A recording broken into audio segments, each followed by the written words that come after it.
duñu wax ne ca ndajem passation de service bi woon démb moom maître Aïssata Tall Sall bu mu jëlee lengee ci Ismaïla Madior Fall leeral na fa ñeenti yoon yi mu fas yéene xutti jaar ci ngir doxal justice bi ñu ko dénk source nañu am Aïssata mu fees dell ak énergie moom la ñu gis démb nee na ngir fexe ba lépp di leer ci wàllu justice bi tax na dina tànn kenn def ko porte-parole ministre de la justice ndax doxinu justice akub liggéeyam war a tuta doon kumpa ci askan wi longu détention yi askan wu bari di jooy ci réew mi maître Aïssata Tall Sall ministre de la justice bu bees bi nee na dina ci taxaw bu baax a baax li muy njëkk a def mu ne mooy wut ab inspecteur général des affaires judiciaires mu defal ko ab audit ci longue détention yi bu ko defee ñuy tëye ci kaso yi te ñu yàgg fa te xamuñu fan la ñu féete mën a xam lan moo leen fa bàyyi ñu bàyyi ko moom maître te dem seeti honorable député Ayib Daffé mooy mandataire bu Ousmane Sonko mi ngi ci xët mu njëkk journal Bës Bi Le Jour yéenekaay bi dañu xamal ne ba mu demee démb ca direction générale des élections bëggoon a jëlali Ousmane Sonko ay fiches de parrainage am ba mu demee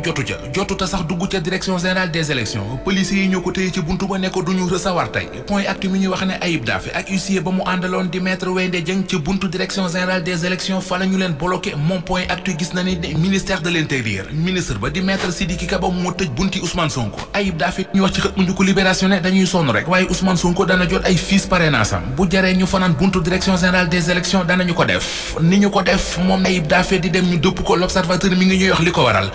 pil yéenekaay bi donte tribunal bu Ziguinchor nee na nañu roofaat Sonko ci liste électorale yi ñu ko roppe woon waaye li fekk Ousmane Sonko bindaatuñu ko ci liste électorale yi du mën a jot ay fiches parrainage source di ko dëggal ci xëtamu njëkk ba dolli ñu ci ne mbir yi préfet bu Ziguinchor moo ci des moo war a saisir ministre de l'intérieur ngir ñu delluwaat Ousmane Sonko ci liste électorale yi le témoigné nañu cay nguuru Macky Sall gi daal mooy nguur goo xam ne dogalub justice nu mu mën di toll lu mu rëy ba lu mu tuuti bu leen arrangé wu duñu ko jëfe Walf Quotidien nañu Ousmane Sonko mi ñu bañal fiches parrainage am ñi ko def dañu xëttu yoon defuñu li loi bi wax ñu wax ci Sud Quotidien mi xëy di ñu wax ne ba léegi nit munta kitaab bu ne Ousmane Sonko dina bokk ci élection présidentielle yu 2024 ndax yéenekaay bi bind na ne Sonko mi ngi ci touche bi ba tey journal L'Info ne ko moom koy génnagul ci mbàll gi wóoragul ndax moom Ousmane Sonko dina mën a bokk am déet ci wotey njiital réew mi njiitu réewum Sénégal ba woon di Léopold Sédar Senghor bagaasam yi ñu bëgg a jaay ca France bëgg ko def vente aux enchères anki dina kay xëy na di ko naqarlu ba di ñu wax ne rafetlu ñu ginnaaw Senghor lise ko nañu ndax vente aux enchères ga sax dina am li tax yéenekaay bi nee na ñu mooy président Macky Sall àndul ci vente aux enchères gi nee na ministre de la culture Aliou Sow na ànd ak ambassadeur u Sénégal ba ca France ñu dem xooli bagage yi Léopold Sédar Senghor yi ñu bëgg a def vente aux enchères ñaata lay jar Sénégal jënd ko ndax yëfi Senghor du lu ñuy enchère